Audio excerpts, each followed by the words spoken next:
ილია თოფურია ჯასტინ გეიჯი, თეთრი სახლის მთავარი ბრძოლა, დიდი ჩხუბი. აშკარაა, რომ ილია ფავორიტად მოიაზრება. პროფესიონალების აზრით ეს ჯასტინ გეიჯისთვის ძალიან ცუდი საღამო შეიძლება აღმოჩნდეს. ცხადია, ის გამძლე და აგრესიული მებრძოლია და ამავდროულად საკმაოდ წინდახედულია. ბევრი ხედავს მის აგრესიულობას და ფიქრობს, რომ ილიასთან თავის დაცვას ვერ შეძლებს.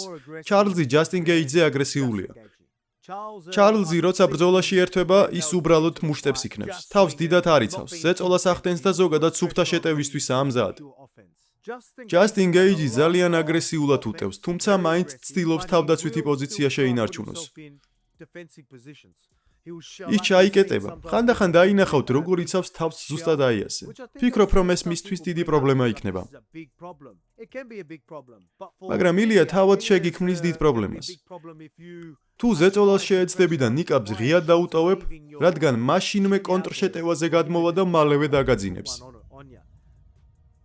თუ ჯასტინ გეიჯი ფეხი ძლიერი დარტყმის შემდეგ ეგრევე ყრუ დაცვაში გადავა, მისცემს ეს ილიას მარტივად შეტევის საშუალებას? არა, მთლად ასეც არ არის. ვფიქრობ, თუ სწორ მიდგომას აირჩევს. თუ გადაწყვეტს ილიაზე ზეწოლას, მაგრამ თან კაცრად დაიცავს თავს, რადგან იცის თუ როგორი სწრაფი და ზუსტია ილია, რომ ერთი არასწორი მოძრაობა მაშინვე გათიშავს, მომცემს ეს ბრძოლის ბოლომდე მეტი უსაფრთხოების გარანტიას? დიახ, პედი პიმბლეტთან ბრძოლაშიც ნახეთ. გეიჯი მამას თავი საკმაოდ კარგად გაართვა. ცხადია, ილია პედი პიმბლეტზე ბევრად საშიშია, მაგრამ გვინახავს ჯასტინი როგორ იკეტება დაცვაში და პირდაპირ მეტოქის წინ დგება. ასე დროს ფეხით დარტყმებისთვის იხსნება, თუმცა ამისგან თავის დაღწევის გზებიც არსებობს. შესაძლოა აბერქათები ამ მსგავსი დარტყმები წამოვიდეს შენსკენ და იქნება ეს ის დარტყმები, რითიც ილია თოფურია წარმატებას მიაღწევს. იგრძნობს თუ არა ილია თავს კომფორტულად, რათა შენ წინ დადგეს და მძიმე მუხლებით ან აბერქათებით შემოგიტიოს. ვიცით, რომ კორპუსში დარტყმები ძალიან უყვარს. მოუნდება პირდაპირ შენ წინ, ახლო დისტანციაზე დგომა და ღია ბრძოლაში ჩაბმა? დიდათ არა. ილია თავს ძალიან კარგად იცავს, პოზიციას ირჩევს და კონტრშეტევაზე გადადის. თან ისე, რომ საკუთარ დაცვას არ ივიწყებს. ამიტომ ვფიქრობ, გეიჯის მთავარი მიდგომა წინ წასვლა, ზეწოლა და მყარი დაცვა იქნება, რათა ილიას მარტივი შეტევის საშუალება არ მისცეს. მსგავსი ტაქტიკა ადრეც გამოუყენებია და ეცოდინება, რომ ახლაც ასე უნდა მოიქცეს. შეძლებს ილია თავისი დარტყმების განხორციელებას ჯებზე მუშაობით, თუნდაც დაცვაში ურტყას და გეიჯის შეტევისთანავე კონტრდარტყმით უპასუხოს. დიახ, შესანიშნავი თვალი აქვს, ძალიან სწრაფი და ამავდროულად ძლიერია. და თუ ამას გააკეთებს, შეუძლია მეტოქე იქვე გათიშოს. ყველაფერი იმაზეა დამოკიდებული, თუ როგორი გეიჯი გამოვა ოქტაგონზე. თუ ზედმეტად აგრესიული იქნება და შანსის მაშინვე გამოყენებას შეეცდება, შეიძლება გამოუვიდეს კიდეც, მაგრამ ასევე შესაძლებელია, რომ ძალიან მალე თავად გაითიშოს. თუ მეტად თავს დაიცავს, ვფიქრობ, უფრო დიდხანს გასტანს. მეტ რაუნდებს გაძლებს და ილიას ძლიერი დარტყმების განხორციელების საშუალებას არ მისცემს. ამიტომ ვფიქრობ, მყარდაცვაში ჩადგომა მისთვის საუკეთესო ვარიანტი იქნება, რასაც აუცილებლად დავინახავთ. ეს მის რამდენიმე ბრძოლაშიც მინახავს. ამ დაცვაზე დიდწილად დაყრდნობა მოუწევს, რადგან ილია უბრალოდ მის წინ არ დადგება და ღია ბრძოლაში არ ჩაებმება, რომ გეიჯისაც მისცეს დარტყმის შანსი. თუ კი უბრალოდ ახლო დისტანციაზე დადგება და მეტოქის დაცვაში ხვრელების მოძებნას შეეცდება, აშკარაა, რომ თავადაც გაიხსნება. ილიას კი ამის გაკეთება არ უყვარს. მოდი ახლა იმაზე ვისაუბროთ, რას გააკეთებს ილია კარგად. ილიას უყვარს მეტოქის უკან დახევა. ზეწოლა და ბადესთან მიმწყდება. ცდილობს იმ შავ ხაზს მიღმა ბადესთან, რაც შეიძლება ახლოს მიგიმწყდიოს. ცხადია იმისთვის, რომ უკან დასახევის სივრცე შეგიზღუდოს. უკან დასახევი გზა აღარ დაგრჩება. ამიტომ რომელიმე მხარეს გადასვლა გიწევს. როგორც წესი, ის თავად გაიძულებს კონკრეტული მიმართულებით წასვლას. უყვარს, როცა თავისი მარჯვენა ხელისკენ გრეკავს. აი რა გააკეთა მან კარგად. ვიცოდი, რომ ამას შეეცდებოდა, მაგრამ დარტყმის მხარეს გადასვლა პრობლემას არ მიქმნის, რადგან როგორც წესი მირჩევნია. არ მიყვარს ძლიერი ხელის პირდაპირ დგომა. მირჩევნია სადღაც ზღვარზე უდნავ მოშორებით ვიყო, სადაც დასარტყმელად გადმოწევა მოუწევთ, რაც ძალიან რთულია. ერთი მნიშვნელოვანი დეტალი იმ ბრძოლაში, რაც აქამდე მისგან არ მინახავს. ხშირად უყვარს წინ დგომა და დარტყმების გაცვლა. როგორც წესი არ უყვარს ერთჯერადი დარტყმები, რადგან თავადაც ამბობდა, პირველ და მეორე დარტყმაზე არ დაგიჭერ. არამედ მესამე, მეოთხე და მეხუთე დარტყმაზე დაგიჭერო. როცა ის განხორციელდა, მართალი აღმოჩნდა. პირველი და მეორე დარტყმა არ ყოფილა სახიფათო, მაგრამ 3, 4 და 5 ზუსტად მიზანში მოდიოდა. თუმცა საკმაოდ კარგად ვახერხებდი მისი მარჯვენა ხელის არეალიდან თავის დაღწევას. მაგრამ აი სად იმოქმედა ძალიან მაგრად. თუ დააკვირდებით, ის წინ მოდის, მე კი შორს ვიწევი. კომბინაცია რომ გაეგრძელებინა, მარჯვნივ უკვე ძალიან შორს ვიქნებოდი. ძალიან მაგრად იმოქმედა და შუა კომბინაციის დროს გვერდზე გადმომწია. დისტანცია შეამცირა, ბალანსი იპოვა და საბოლოოდ მაინც დამიჭირა. კონტრშეტევა გამომივიდა და ორივე ერთმანეთის პირისპირ აღმოჩნდით. ორივემ დავარტყით, საბოლოო დარტყმა კი მე მივიღე. მან ისეთი რამ გააკეთა, რასაც ხშირად არ აკეთებს ხოლმე. მსგავსი რამ მისგან ხშირად არ მინახავს. შესაძლოა აქამდე არ ჰყოლია მეტოქე, რომელიც ჩემს ავით გვერდულად მოძრაობდა, ამიტომ შესაძლოა ამის დანახვის შანსი არც გქონდა. რადგან როგორც წესი წინ და უკან უფრო სწორ ხაზზე მოძრაობს ხოლმე. ახლა ამას უფრო ხშირად ხედავთ. ალბათ იმიტომ, რომ მაღალი კლასის მებრძოლებს ხვდება და მისი კარგი კუთხეებიც უფრო გამოიკვეთა. შუა კომბინაციისას ქმნის შესანიშნავ კუთხეებს, იკავებს პოზიციას და მეტოქეს ბომბავს.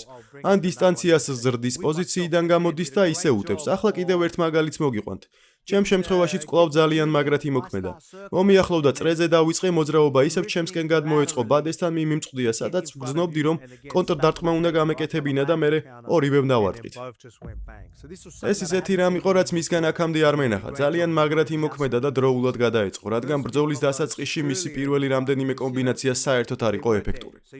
დამარტყამდა და თავს ავარიდებდი, გავეცლებოდი ხოლმე, შემდეგ კი გზა ძალიან მაგრად ჩამიჭრა. ფეხების მოძრაობით შესანიშნავად გადაეწყო, რაც მანამდე ნამდვილად არ მინახავს. კიდევ ერთი რამ, რაც ჩარლზ ოლივეირასთან ბრწყინვალედ გამოუვიდა. გეიჯი დაცვაზე იქნება ორიენტირებული. შეძლებს ილია დარტყმას, უკან დახევას, მეტოქის პროვოცირებას და მერე მის დაბომბვას. თუ კი ის მუდმივად დაცვაში იდგება, მის ადგილას ჯების დარტყმას ვაიძულებდი. ვაიძულებ ის მარჯვენა ის როლს, რომელსაც ავიცილებდა ძლიერი მარჯვენით უპასუხებ. ეს ჩარლზ ოლივეირასთანაც შესანიშნავად გამოუვიდა. პრესინგს გრძნობდა, მისი პროვოცირება უნდოდა. დისტანციის გასაზრდელად კი კორპუსში ჯებებს ურტყამდა. პირველ ცდაზე სასრუელი რეაქცია ვერ მიიღო.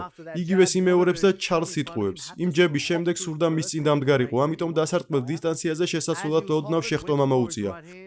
შეხტომისას მარჯვენა ხელის დარტყმა სცადა და ერთგვარი ასო ვისებრი მოძრაობა გააკეთა. ვის ფორმის ნავიჯი, თითქოს მარჯვენა ჯები დაარტყა, თავი დარტყმის ხაზიდან გამოიყვანა და ჩარლზი ზუსტად თავის მარჯვენა ხელის წინ დაისვა. ბრწყინვალედ მომზადებული კომბინაცია იყო. დაარტყა ჯები, გამოიყვანა წყობიდან და პირდაპირ მარჯვენა ხელი დაახვედრა. ამით ყველაფერი დასრულდა. ცხადია, ძლიერი მარჯვენა და მარცხენა ჰუკიც მიაყოლა, თუმცა არ სჭირდებოდა, უკვე გათიშული იყო. მჯერა რომ ამაზე ნამდვილად ნამუშევარი ექნებოდა. იცის რომ ჩარლზს შეხტომით შეტევა უყვარს. თავადაც დისტანციაზე ნახტომით შედის და მეტოქეს არხევს. საკმაოდ აგრესიულია. ესე იგი, მის კონტრშეტევაზე დაჭერას ცდილობდა. ბრძოლის დასაწყისში იდაყვი კი მოხდა, ჩარლზი ნახტომით შევიდა. მან კონტრშეტევაზე სცადა, მაგრამ მარჯვენა იდაყვი ზუსტად მოხდა და ფაქტობრივად ჩარლზის წინ აღმოჩნდა. ბრძოლის ბოლოს კი მსგავსი რამ გააკეთა. ჯერ დაარტყა, მერე უკან დაიხია. აგრესიული გახადა ოლივეირა და საბოლოოდ დარწმუნდა, რომ დარტყმის არეალს მიღმა იდგა. ჩარლზ მარჯვენა იდაყვის ან ხელის დარტყმა რომ ცნდომოდა, ის იმდენად შორს იდგა, რომ ვერ მისწდებოდა. თავად კი თავის ხაზიდან მარჯვენას ზუსტად მიზანში უშვებდა. ულამაზესი შესრულება იყო. დასჭირდება თუ არა მსგავსი რაღაცეების გამოყენება გეიჯისთან? დაარტყამს ჯებს, უკან დაიხევს. გეიჯი იფიქრებს, რომ კომბინაცია დასრულდა და მის დევნას დაიწყებს. ხომ ხვდებით, ახლა უნდა დაედევნო. კომბინაცია დაასრულა, ეს ჩემი შანსია და უცებ კონტრდარტყმას იღებ. ასეთ მიდგომას აირჩევს. ეცოდინება, რომ თავის ჯებზე ან ნებისმიერ დარტყმაზე ჯასტინი დაცვაში ჩაიკეტება. დაცვაში ჩაიკეტება და საპასუხოდ არაფერს ისვრის. შესაძლოა უკან დახევისას გამოიტყუოს და კონტრშეტევით გათიშოს. დაახლოებით ისე, როგორც ჩარლზთან გააკეთა. ან იქნებ იმ დროს, როცა ჯასტინი დაცვაშია ჩაკეტილი. კორპუსში დაარტყას, ლოუ-კიკები გამოიყენოს. ან უბრალოდ ლოუ-კიკების სერია მიაყოლოს დიდი რისკის გარეშე, რადგან ეცოდინება, რომ შეიძლება ჯასტინი მის მახეში წამოგებას ცდილობს. სადაც გასათიშად სუფთა დარტყმას ვერ იპოვის და თავსაც გახსნილს დატოვებს. ამიტომ ლოუ-კიკი საუკეთესო ვარიანტი შეიძლება იყოს. უბრალოდ ლოუ-კიკების რტყმა დაიწყოს. რამდენჯერმე ხელებში ან პირდაპირ დაცვაში ურტყას ჯები.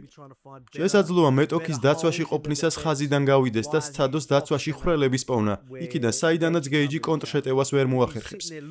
თუ პირდაპირ მის წინ დადგება და დაცვის გარღვევის გზების ძიებას დაიწყებს, ცხადია ისეთ პოზიციაში აღმოჩნდება, სადაც შეიძლება თავად გამოიჭირონ. ჯებს გამოიყენებს, გადაინაცვლე კარგი კუთხეშექმენი, რასაც ილია შესანიშნავად აკეთებს. მაქსთან ბრძოლის დროსაც ვნახეთ. შეძლო შეეტია. შუა კომბინაციისას გვერდზე გაწეულიყო და მარცხენა ხუკი ესროლა. კარგად ახერხებს ახლო დისტანციაზე შესვლას და ზუსტად ისეთი კუთხის შექმნას, საიდანაც დარტყმებსაც ანხორციელებს და შენს გირთულებს კონტრშეტევას.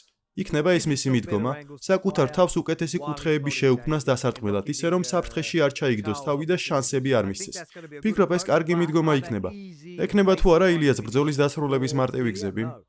არა, ეს ალბათ ცოტა რთული იქნება. მაგრამ როგორც კი გეიჯი გაიხსნება, სწორედ აქ შემოგთავაზებთ ჩემს ანალიზს და გეტყვით, რას ვფიქრობ ამ ბრძოლაზე. როგორც კი გაიხსნება და ხელებს ჩამოუშვებს, შანსის გამოყენებას გადაწყვეტს, ჯერა რომ ილია ძალიან სწრაფი აღმოჩნდება და მაშინვე გამოიჭერს. ფიქრობ, საკმარისად ფრთხილია და თავსაც კარგად იცავს, რომ ჯასტინ გეიჯის მახეში არ გაებას. და მერე როგორც კი გეიჯი გაიხსნება, თამაში დასრულდება. ფიქრობ, როგორც კი გაიხსნება, ყველაფერი სწრაფად დასრულდება. ჯერ ადრე თუ გვიანეს აუცილებლად მოხდება. თავარი ბრძოლა 5 რაუნდი. შეცდება გეიჯი დაცვაში ჩაკეტვას, რომ ბრძოლა გვიან რაუნდებში გადაიყვანოს და მეტოქეს ძალა გამოაცალოს. ილიას ძალა კარგად ეცოდინება, სუფთა დარტყმის შანსს არ მისცემს. თავს მკაცრად დაიცავს, ენერგიას დაახარჯინებს. შესაძლოა low-kick-ი ისროლოს, მაგრამ დარტყმის დროსაც თავს მაგრა დაიცავს. ეს იქნება მისი მიდგომა, არ ვიცი. ფიქრობ, ასე იქნება მანამ სანამ ილია გახსნას არ აიძულებს. ან თავად არ გადაწყვეტს, რომ შეტევის დროა და მერე ილია მაინც გამოიჭერს. ჩემი აზრით ილია ნოკაუტით მოიგებს. დაინახავთ, ფავორიტი იქნება. ტყუილად არ არის ფანების რჩეული. ფიქრობ, მეტოქისთვის ძალიან ძლიერი იქნება და ნოკაუტით გაიმარჯვებს. და ამ ნოკაუტს შეიძლება ადრეულ რაუნდებშივე მიაღწიოს.